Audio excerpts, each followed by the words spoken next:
Konnichiwa. Konbanwa.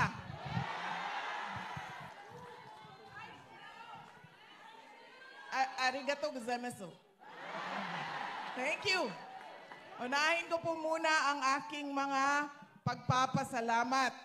Una po, ang pagpapasalamat ko sa inyong lahat sa oras at panahon na ibinigay ninyo para sa aming lahat ngayong araw na ito. Marami sa inyo nagbiyahe ng malayo, naglakad ng malayo, at nag-antay ng matagal bago pinapasok sa ating venue para lang kami ay mapagbigyan at na makasama kayo ngayong gabi. Maraming salamat sa inyong lahat.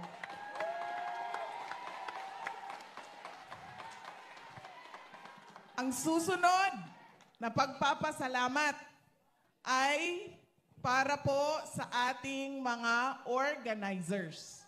Ang ating organizers, ang Republic Defenders for Peace and Unity Japan. RDPU Japan. Maraming salamat dahil sila ang aming kausap at sila ang aming coordinate para mabuo yung ating programa sa Japan ngayong gabi dito sa Sumida City, sa Tokyo, at bukas doon sa Nagoya. Maraming salamat sa inyo, RDPU Japan. Ang susunod na pagpapasalamat ay sa Kingdom of Jesus Christ. Sila po ang partner ng RDPU Japan para sa ating program ngayong gabi.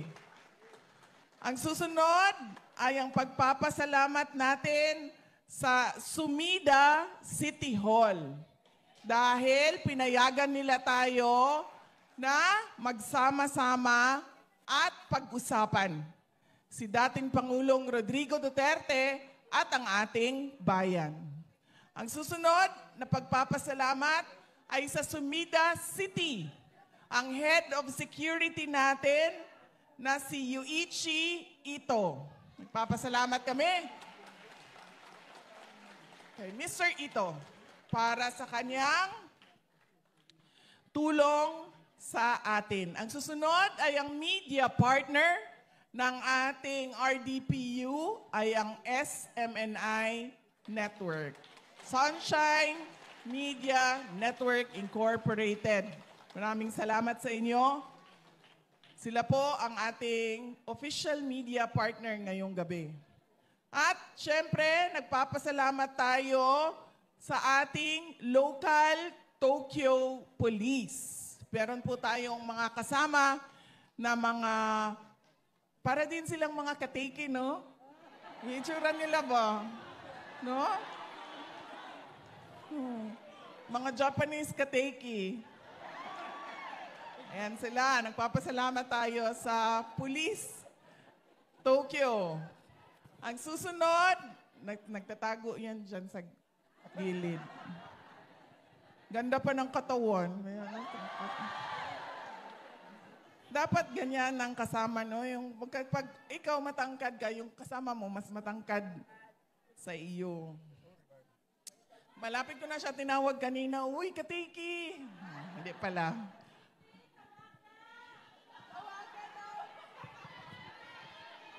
Ayaw, uy, kay maulaw ta sa mga hapon. Ayaw. Maulaw ta, basin makasamaan ta nila. Ay, kadud lang. Kinsay nakaila ato, ma'am.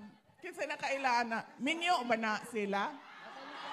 O dalaga, ay, daghan may dalaga diri. Ay, minyo. Minyo, ma'am, silang duha. Ay, minyo daw, ma'am.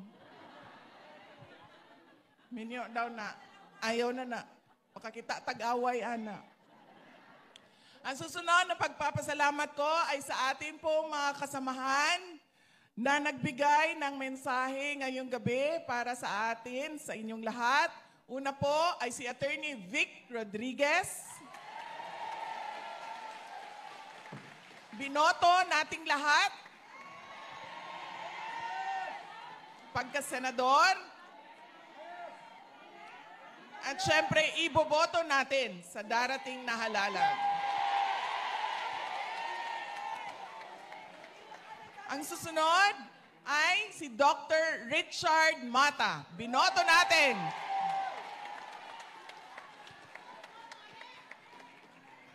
Siyempre, oo. Paniwala ko, ma'am.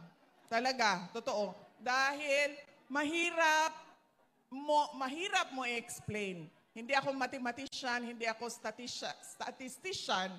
Mahirap i-explain, ma'am, kung bakit ang trending sa overseas Filipino voters at sa absentee voting hindi nakikita doon sa general population voting. When historically, ang nagtuturo kung sino ang likely na manalo at nananalo dahil yun ang nangyari sa amin nung panahon ng presidential election 2022, nakita namin ang trend sa overseas Filipino voting. Kaya mahirap ipaliwanag kung bakit ganun ang trend sa overseas Filipino voting pero hindi siya nakikita sa botohan. Hindi nakita sa botohan doon sa Pilipinas. Pero isa lang ang sigurado tayo. Madami, milyon ang bumoto. Kay Attorney Vic Rodriguez at kay Dr. Richard Mata.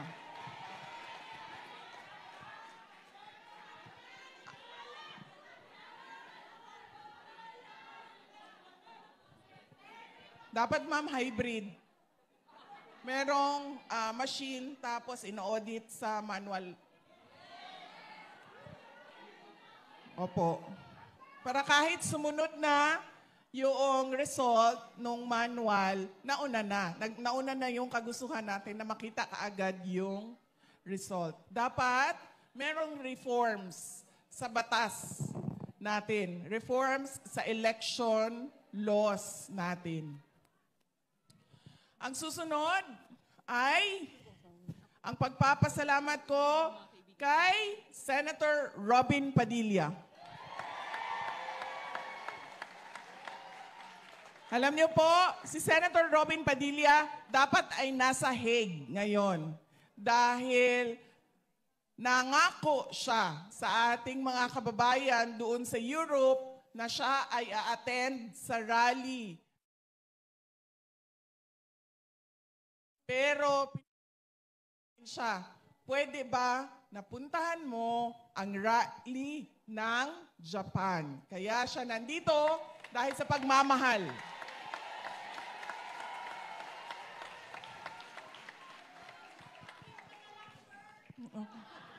Magpaalam tayo kay Ma'am Mariel, ma'am.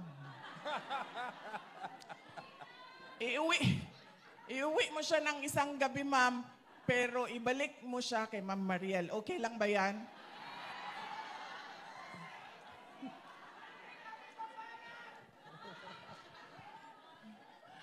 Ang susunod na pagpapasalamat ay ang pagpapasalamat ko kay dating Speaker, Congressman Lord Alan Velasco. Kasama po namin siya sa mga kampanya noong 2019, noong 2022. At ngayon ay kinukumbinsi ko siya. Dati siyang congressman. Alam niya kung ano ang kalokohan sa loob ng House of Representatives. Kaya kinukumbinsi ko siya, magsalita ka na. Kaya mamaya, pag nakita ninyo, nakausap ninyo,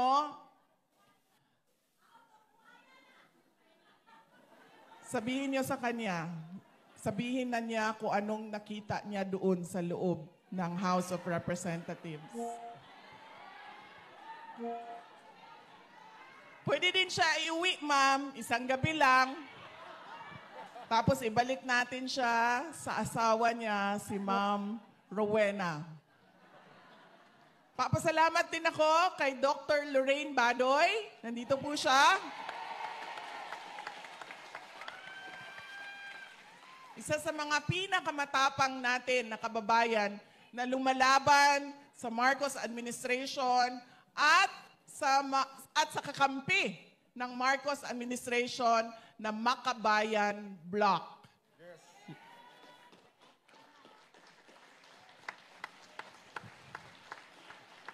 Nandito din po sa ating stage si dating Congressman Jing Paras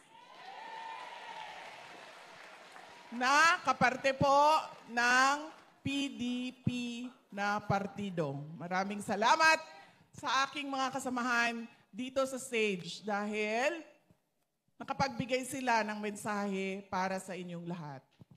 Ang susunod na pagpapasalamat ay mula po sa akin. Nagpapasalamat po ako sa inyong lahat sa patuloy ninyo na pagtitiwala at suporta sa akin at sa aking mga kasamahan sa opisina ng Pangalawang Pangulo at sa patuloy ninyo na pagtitiwala sa amin. Maraming salamat mga kababayan.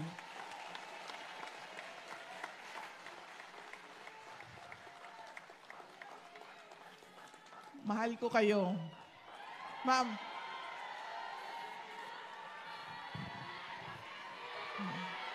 Thank you.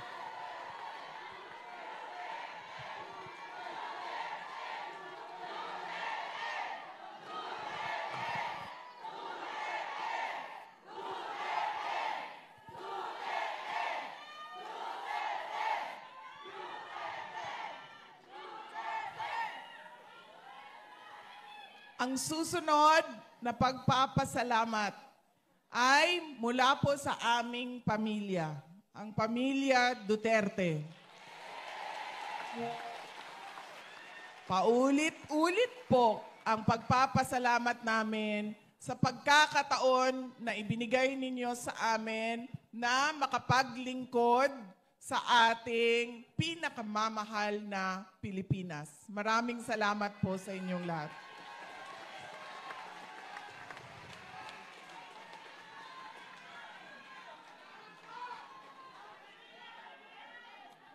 Ang susunod po na pagpapasalamat ay babalik na naman tayo sa inyo. Nabanggit kanina ang laki ng tulong ninyo sa bayan natin.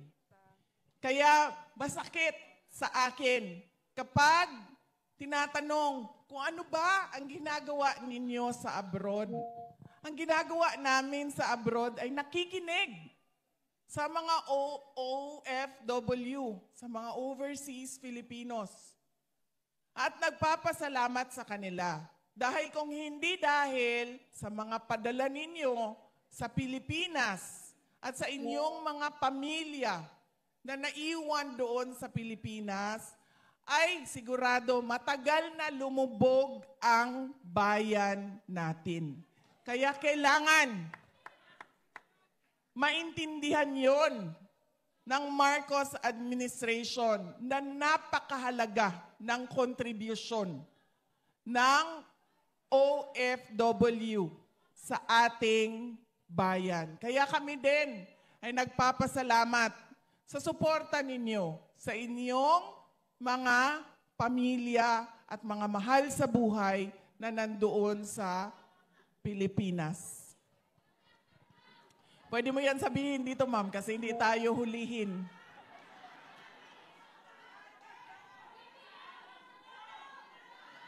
Ang susunod.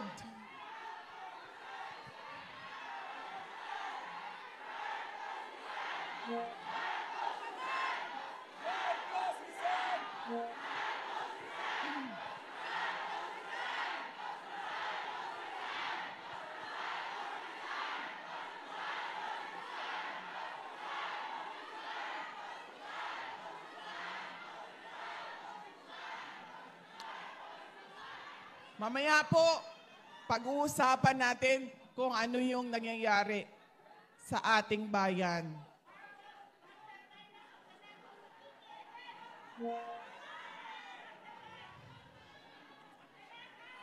Ang susunod na pagpapasalamat ay mula sa ating pinakamamahal na dating Pangulong Rodrigo Duterte.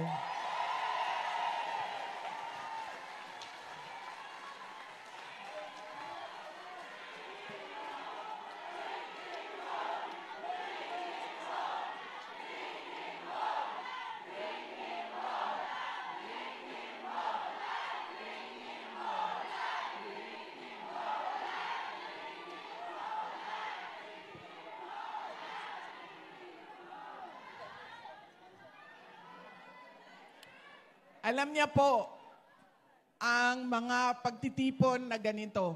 Dahil kapag nagkakausap po kami, ay sinasabi po namin sa kanya. At yung kapatid ko po, si Veronica, araw-araw po yun may report. Sinusulat niya kung anong nangyayari, anong nasa balita, anong nangyayari sa pamilya, at pinapadala niya yon sa abogado. At yung abogado naman, ay pinapakita iyon kay dating Pangulong Rodrigo Duterte.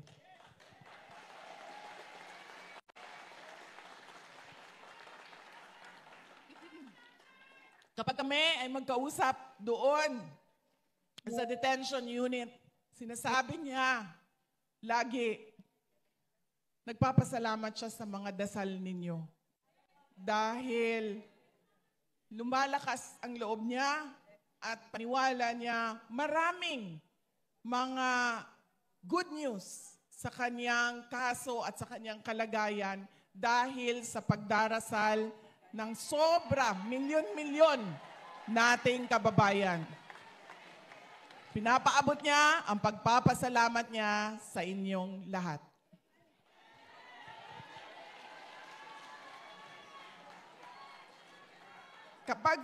Kahit saan po ako pumupunta, noon ang unang tinatanong sa akin, kamusta na ba si dating Pangulong Duterte?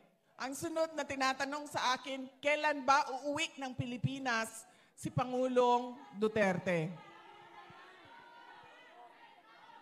Kahapon po, tumawag siya sa akin. Tawag siya sa akin, sabi ko sa kanya,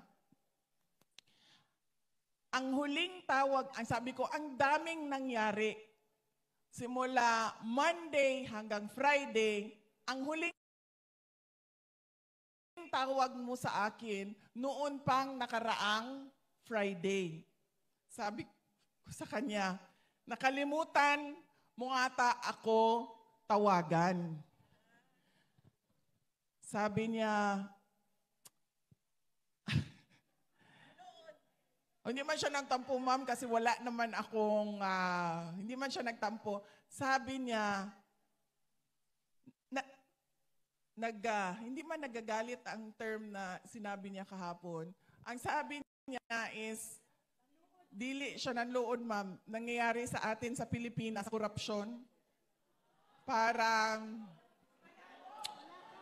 ayan, nabalaka. Yes. Nabalaka. Nag-aalala.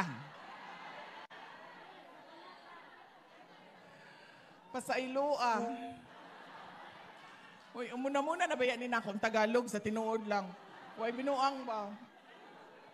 Kaya ba mo hinay na kay ko may istorya kay ginahuna-huna pa na ako. Unsa gani ning Tagalog ani? Pangako. Saad? Pangako. Pangako. Dili ma'am ko pwede magbinisaya, ma'am, kay ang uban dili makasabot. Kinahanglan nyo kung mag-tinagalog. Pero muna-muna na gini. O sa to, nabalaka, nag-alala. Nag-alala siya sa mga pangyayari sa Pilipinas sa korupsyon. Tapos, ikinento ko sa kanya, thank you, ikinento ko sa kanya, ay sorry, ito pala ang sasabihin ko kanina at nakalimutan ko. Ito pala yung unang-unang sasabihin ko sa inyo. Kasi marami kanina ang lumalapit sa stage para magpa-picture. Meron po tayong oras mamaya para po sa kamustahan. So ayusin lang po natin yung linya natin mamaya para sa 1:1 na picture. Solo photo. Oy! Kaya wag po kayong mag-alala. Ako yung nag-aalala. Alam niyo bakit? Anong nangyari sa amin sa Kuwait? Ilan tayo dito ngayon? 1,000. O ganun yung sa Kuwait. 900. 900 yung sa Kuwait. Sa venue namin. Tapos, mahaba yung pila. Nagtataka ako, bakit parang hindi nababawasan ito?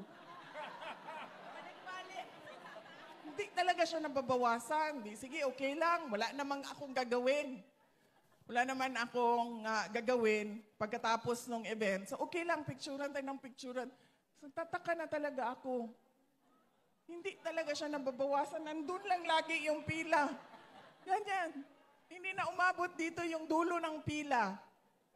Tapos napansin ko na, pag hindi nila gusto yung picture nila, pumipila sila ulit.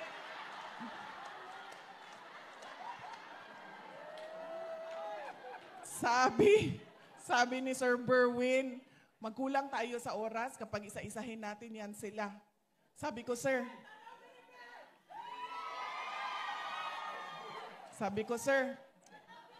unang-una, yung paulit-ulit, hilain yung palabas yan sa pila. Kasi kawawa yung mga nasa likod na sisingitan ng paulit-ulit ang na pumipila. Tapos sabi ko, yung may mga picture na dati, sino yun? Hoy, kunwari, wala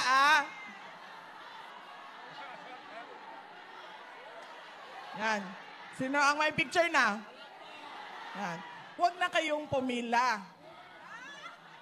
Ha? Para hindi tayo magkulang sa oras. Kasi 9:31, palayasin daw tayo dito. Bakit ganun dito sa Japan, no? Nakalagay doon sa tindahan, magbubukas daw siya ng 9:05 ng umaga, tapos magsasara siya ng 9:20 ng gabi. Kagabi, pag lakad kami papunta doon sa tindahan, 9:20, sinara niya yung...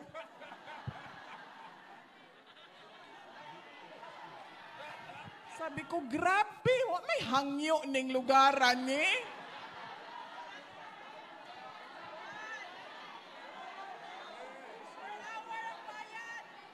9:20 sa relo namin. Tumayo siya doon, mas sinara niya sa mukha namin yung...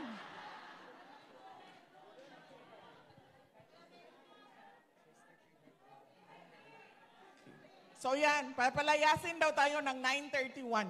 So anong oras na? 8:09. 8 pa lang. Kaya pa yan. Kaya yan. Yung organizer lang ang kabahan. Wala tayong kaba. Grabe. Tapos hindi ko maintindihan, bakit 9:05 yung opening, tapos 9:20 yung closing, bakit hindi 9 a.m. tapos 9 p.m.? Kasi meron talagang 05. Di ba sa atin, sa Pilipinas, wala na yung 05, 15:30, wala na yan. 9, 10, 11, 12 lang yan. May usapan tayo 9, darating tayo 11. Di ba?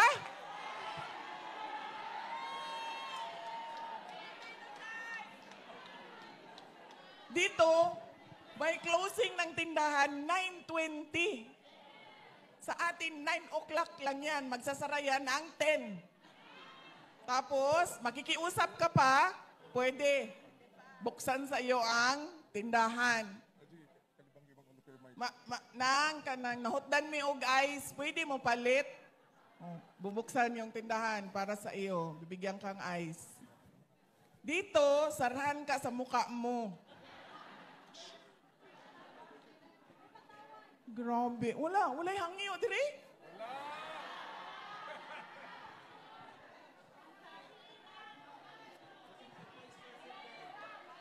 Walay inamiguhay diri, ma'am.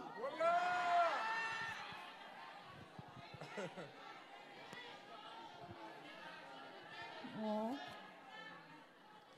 Bakit yun? Bakit ang tindahan niya magbukas ng 9:05 tapos magsara ng 9:20?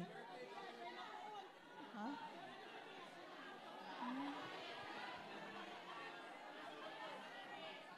So maglinis ng 5 minutes. 9 to 9:05, linis yan. 9:20 to 10, linis yan. O di ba sa atin kahit naglilinis na, bibili pa rin tayo. Sa kanila, hindi. Pag panahon na ng linis, hindi ka na pwede pumasok. Nasaan na ako sa aking speech, ma'am? Yeah, tumawag siya kahapon.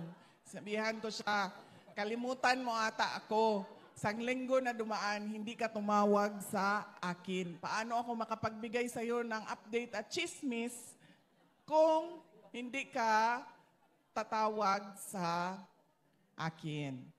Tapos medyo, ano ang mood niya kahapon, hindi nga niya nagugustuhan yung balita na nangyayari sa Pilipinas. Hindi niya nagugustuhan yon. At tinatanong niya ako kung anong ginagawa, ganyan. Tapos nagtanong siya sa pamilya, o kumusta ka na? Sabi ko, okay man lang ako pa, nandito ako sa Japan kasi meron kaming rally bukas, Sabado at sa Linggo. Okay lang ako. Tapos sabi niya, oh, kumusta ang mama mo? Tapos sabi ko, okay. Diba? Kung kailan tumanda. Sabi niya, kumusta ang mama mo? Sabi ko, okay man lang siya. Nandyan siya sa Hague. Kasi, schedule ng pagbisita niya sa iyo. So, mamaya hapon, magbisita na yon sa iyo. Sabi niya, ganun ba? O sige, babay na. Duda ko, maaga siya naligo. No?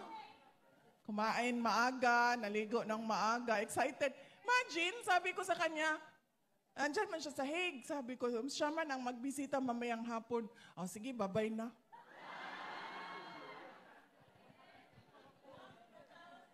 Mga tigulang, kiringking.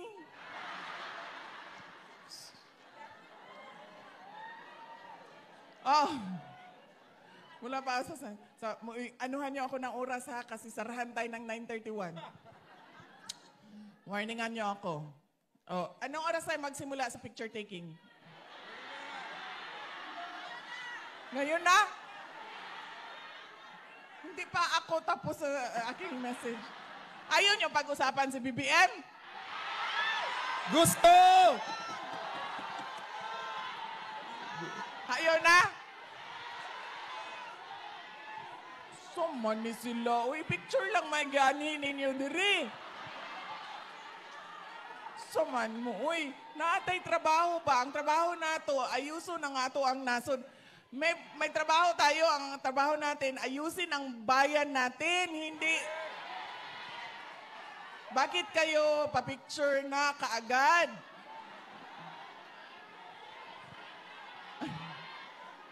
Sir, anong oras ang picture taking magsimula? Mahadlok yung ko. As in, kay nga no, nakitaan yun ako, gisaradaan yun ko gahapon lagi. Sanaw. Anong oras ako magsimula sa picture taking ko? Ano oras magsimula ang picture taking? Ha? Ay, ngayon na? Ay, tinuod di ay. Sa oras naman di ay.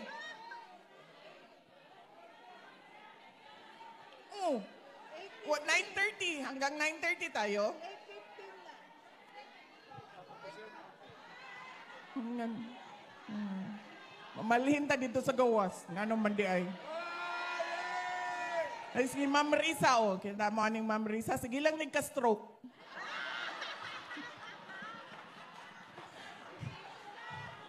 Masroke ka ni karon sala ni BBM. Samahan, ma'am. Pwede may sagawas na lang mag-picture para...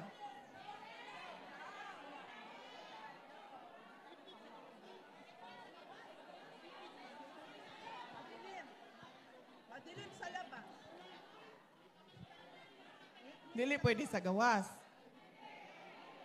Ang ngit-ngit. Anaan lang na itong flashlight. Flashlight. Pero pwede.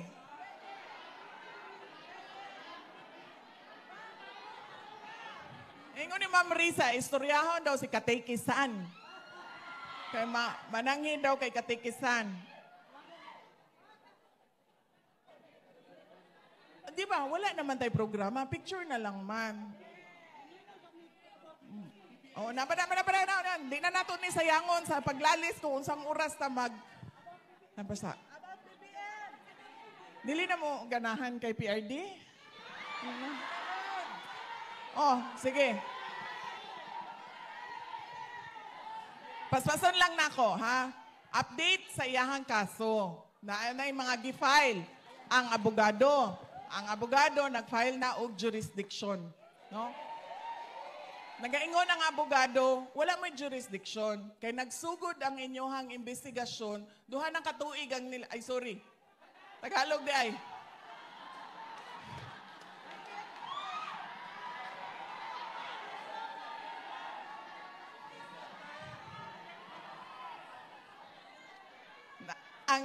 Ang kanyang ang kanyang abogado nag-file na ng petition for jurisdiction. Sinasabi ng kanyang abogado na wala na kayong jurisdiction sa kaso na ito. Dahil nagsimula ang investigasyon ninyo 2 taon na noong pag-alis ng Pilipinas sa ICC. Yan ang sinasabi ng abogado niya. At maraming legal experts at meron siyang kinuhang legal expert din na nagsasabi na tama nga, hindi na kayo pwedeng mag-imbestiga dahil tapos na yung 1-year period na pwede kayong mag-imbestiga after withdrawal. Ay, hindi ko alam yan, ma'am. Hindi ko pa alam kung makakauwi siya, ma'am. Hindi ko lang masagot kung kailan. Oh my God. Bring him home alive!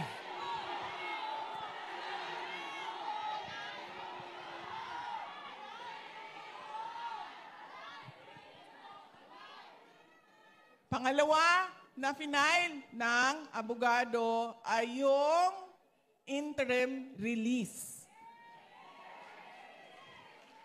Ang kailangan kasi sa interim release ay yung third country o yung bansa na tatanggap kay Pangulong Duterte. Japan!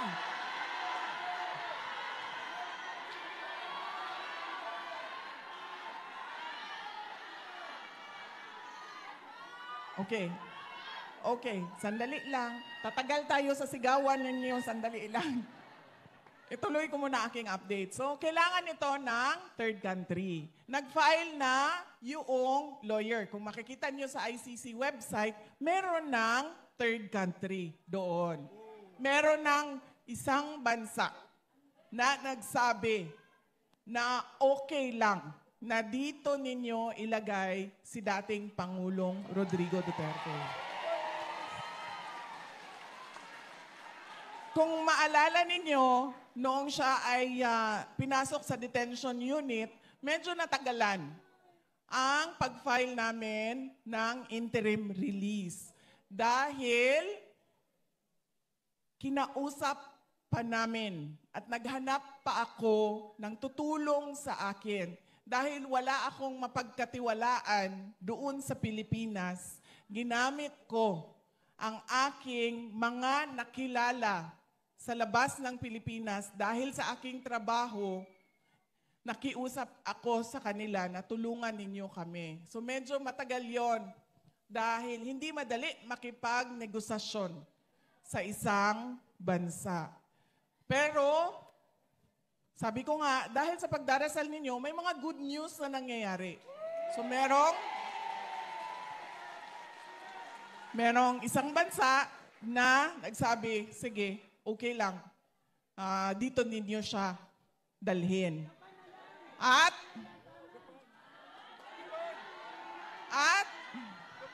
Masasabi ko, hindi Japan. Yun lang. Hindi ko masabi sa inyo kung saan, pero pwede kong sabihin, hindi siya sa Japan. Tapos, ayun. So yan ay pending. Nandoon na lahat ng papeles, dokumento, lahat. Pinasok na namin sa ICC. Ano ba ang sinasabi ng prosecutor? Sabi ng prosecutor, yes sir. Sabi. Oo, yes sir, pero kailangan kasi tanggapin siya noong bansa. Hindi pwedeng, basta na lang siya papasok doon sa bansa na yon. Ano ba ang sinasabi ng prosecutor? Kung nakikita nyo, kumontra sila sa interim release. Sabi nila, hindi pwede yan kasi ang dami niyang kaibigan sa buong mundo. Ang laki ng network ng supporters niya. Yan ang sinasabi ng prosecutor. Kaya hindi daw pwede. Pangalawa, yung pamilya niya, hindi nila tinatanggap yung pagkuha ng ICC o pag-detain ng ICC kay dating Pangulong Rodrigo Duterte. Lagi nilang sinasabi ay kinidnap siya. Yun naman ang katotohanan. Nakita niyo yun sa opening statement ng abogado ni dating Pangulong Rodrigo Duterte, si E.S. Medialdea. Sa first hearing pa lang, sinabi na namin, kidnapping ang tawag sa batas, extraordinary rendition. Inuulit ko lang kung ano yung nasabi na. Kaya hindi pwede sabihin ng prosecutor na dahil kay Inday Sara ay hindi namin papalabasin ang kanyang ama. In fact, dapat nga nila yan ibigay si Pangulong Duterte sa akin. Kasi para mapanigurado ko na siya ay a-attend at mag-cooperate sa kaso. Dahil mahirap siyang i-engage kung siya ay nandoon sa loob. Bakit hindi pwede ibigay ang interim release? Tatlo yan. Unang-una, pwede siyang lumayas. Alam na natin na hindi siya lalayas. Kasi lagi niyan sinasabi, gusto ko umuwi ng Davao. Gusto ko mamatay sa Pilipinas. So ibig sabihin, alam natin kung saan siya hanapin. Hindi yan pupunta ng Africa, ng Antarctica, ng West Philippine Sea. Pupunta yan ng Davao. Magpapalibing yan sa Davao. Pangalawa, sinasabi nila, ay posibleng mag-threaten ng witnesses. Buhay na buhay si Trillanes, buhay na buhay si De Lima, buhay na buhay lahat ng... Oy, ma'am! Buhay na buhay lahat ng buhaya. Sandali. Sinasabi ko sa inyo, hindi na bukas. Dahil bukas sa Davao City ay meron kaming lechon na buhaya. Promise. Kanina lang ay tumawag ang Crocodile Park. At sinabi nila sa akin, bibigyan namin ang prayer rally ng lechon na buhaya.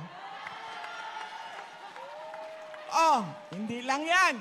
Sabi ng kaibigan ko na merong bakery, sabi niya, Inday Sara, akong bahala sa cake mo na buhaya. Gaano kahaba yung cake? 3 meters? 4 meters. Buhaya. Pagpiestahan namin ang mga buhaya. Ano pa yun, ma'am? Saan ako? Pwede siyang mag-threaten ng witnesses. At ang huli ay pwede siyang, nakalimutan ko na naman, ano yung huli? Ha? Ipatuloy ang paggawa ng krimen kuno. nakita naman natin na hindi na nag-oath, hindi na mayor ng Davao City si dating Pangulong Duterte. Ano ba sinasabi niya? Sabi niya, hindi ko magawa ang trabaho ko kung nandito ako. Hindi makatarungan para sa mga tiga-syudad ng Davao kung ang mayor nila ay nasa loob ng detention unit at may kaso na hinaharap sa ICC. So sabi niya, mamaya na lang yan kapag nasagot na at natapos na ang ICC ko na kaso. So yan yung mga tatlong bagay na pwede mong hindi ibigay ang interim release. Pero sa kaso ni dating Pangulong Duterte, wala ito lahat. Kaya nakikita ninyo, wala nang basihan sa batas ang oposisyon ng prosecution. Ang basihan niya, newspaper clippings, kung anong sinabi nito, anong sinabi niyan, ganun na lang ang basihan niya. Yan ang interim release. Ang huli ay nagsasabi ang abogado. Tingnan muna natin kung pwede pa bang mag-trial ang tao na ito. Meron kaming mga expert, ilabas natin ang expert, interviewin ninyo ang mga expert kung pwede pa bang mag-trial ang tao na ito. Yan ang tatlo na mga papel o dokumento na nasa loob ng ICC na hanggang ngayon hindi pa inaaksyonan. Na sinasabi natin, ibigay nyo yung interim release. Bakit? Wala kayong confirmation of charges, wala kayong trial date. Anong ginagawa ng tao na yan sa loob? 80 years old. Alam nyo ba, bago lang nagka-problema yung kapatid ko si Veronica. Si Veronica yung nag-aalaga sa kanya. Ako yung nagpapagalit sa kanya.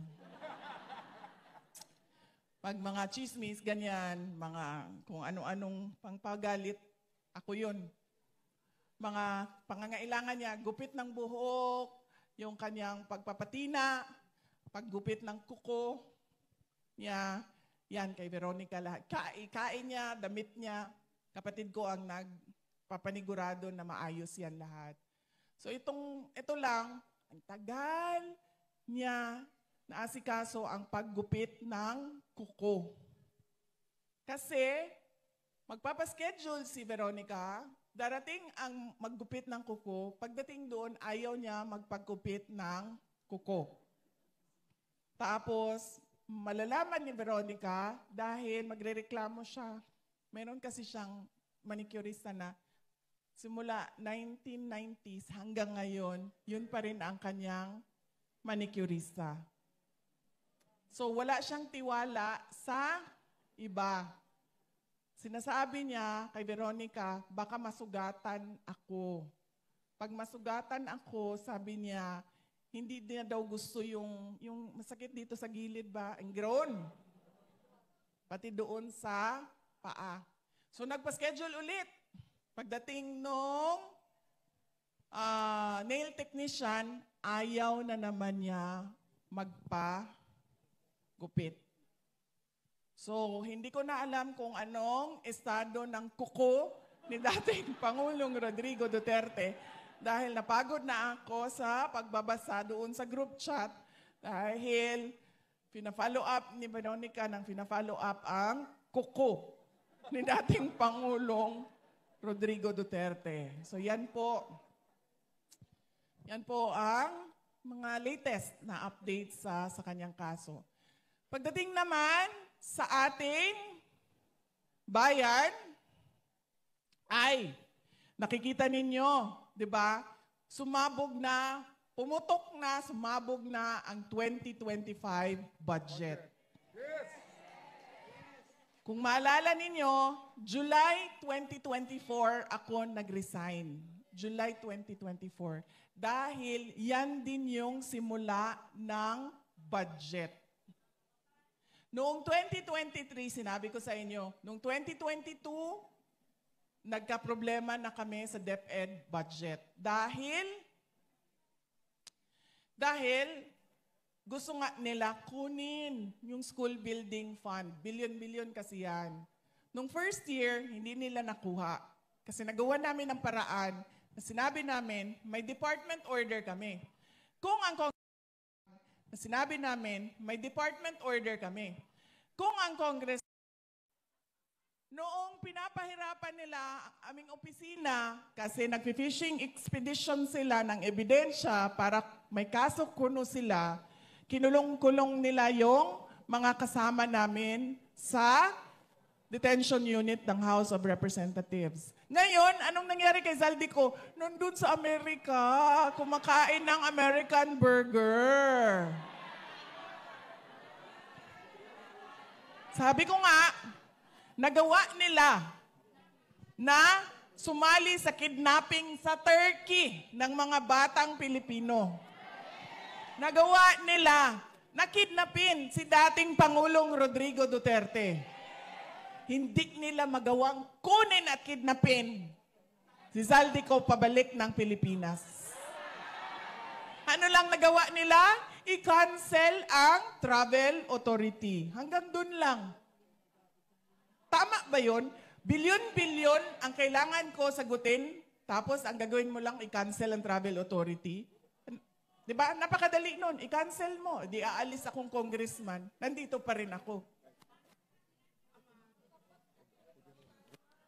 Oo. Sabi niya kanina, ibalik ang pera ng PhilHealth. So ngayon, inaamin mo na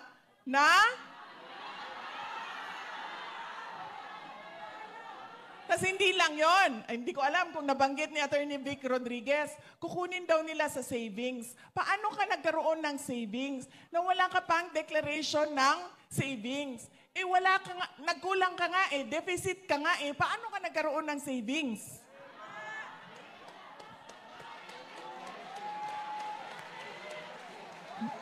Non-stop ang pambubudol at sobrang kapal ng muka na parang hindi na nahihiya na binubudol yung mga Pilipino.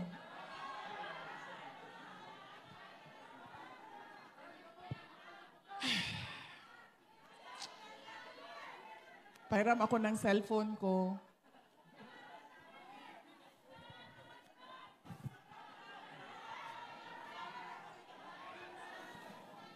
Ma'am. Yes, ma'am. Sa totoo lang, ma'am. Thank you, sir. Ay, sir. Gamitin ko lang yan para hindi mahulog ang cellphone ko. Yes, ma'am.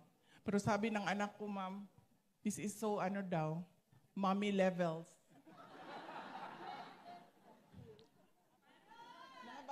Mga bata, ayaw nila ng ganito, no? Ayaw nila. Pinipilit ko,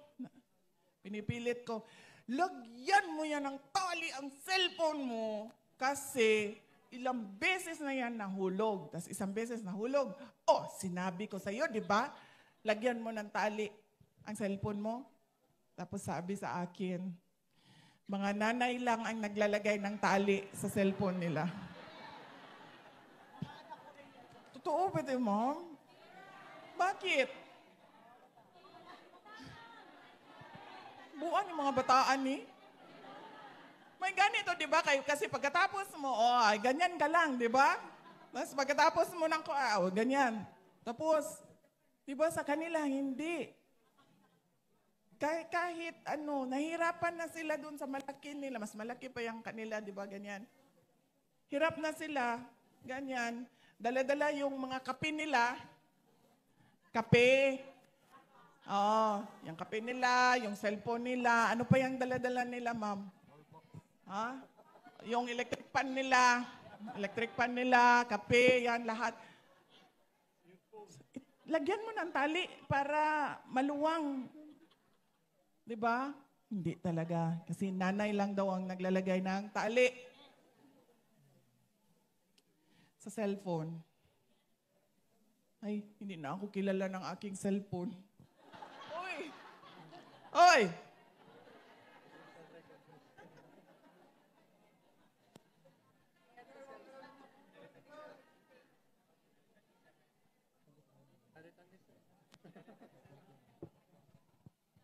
Di ba bago lang nag-birthday si BBM?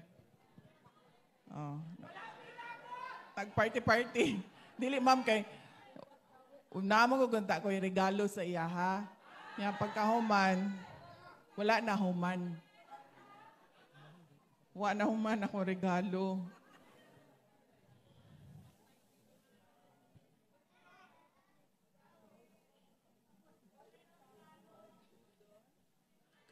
Kani.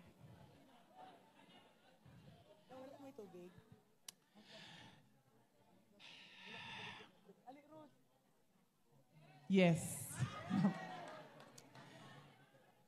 Sinulat ko ito ng mga 2.5 weeks. Hindi siya umabot sa birthday.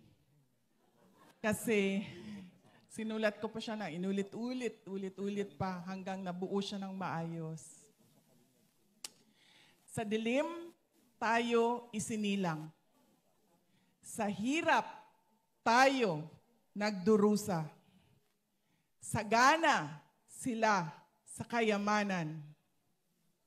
Taong bayan nilunod sa parusa. Kami ay apoy na hindi mapatay. Hakbang ng matapang, sabay-sabay. Sigaw ng bayan, lumaban na. Mga sakim, durugin na.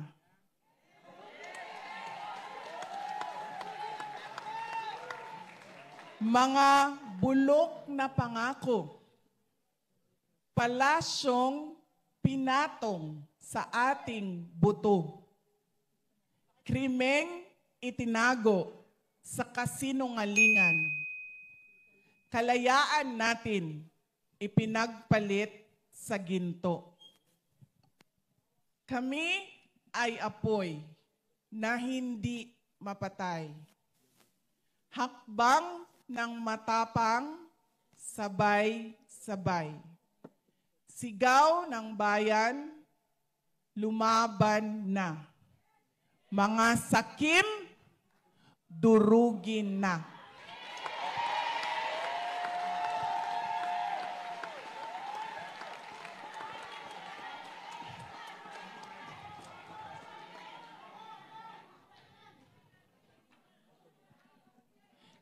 Sa dilim tayo isinilang. Sa hirap tayo nagdurusa. Sagana sila sa kayamanan. Taong bayan, dilunod sa parusa. Kami ay apoy na hindi mapatay, hakbang ng matapang, sabay-sabay sigaw ng bayan, lumaban na. Mga sakim, durugin na. Mga bulok na pangako, palasyong ipinatong sa ating buto. Krimen itinago sa kasinungalingan. Kalayaan natin pinagpalit sa ginto. Kami ay apoy na hindi mapatay, hakbang ng matapang, sabay-sabay sigaw ng bayan, lumaban na. Mga sakim, durugin na. Kami ay apoy na hindi mapatay, hakbang ng matapang, sabay-sabay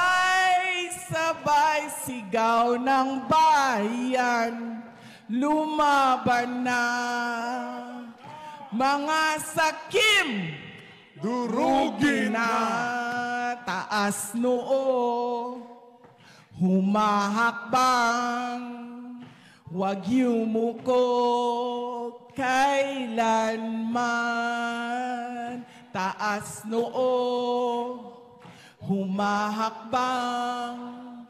Huwag yumuko kailanman, taas noo, humahakbang. Huwag yumuko kailanman.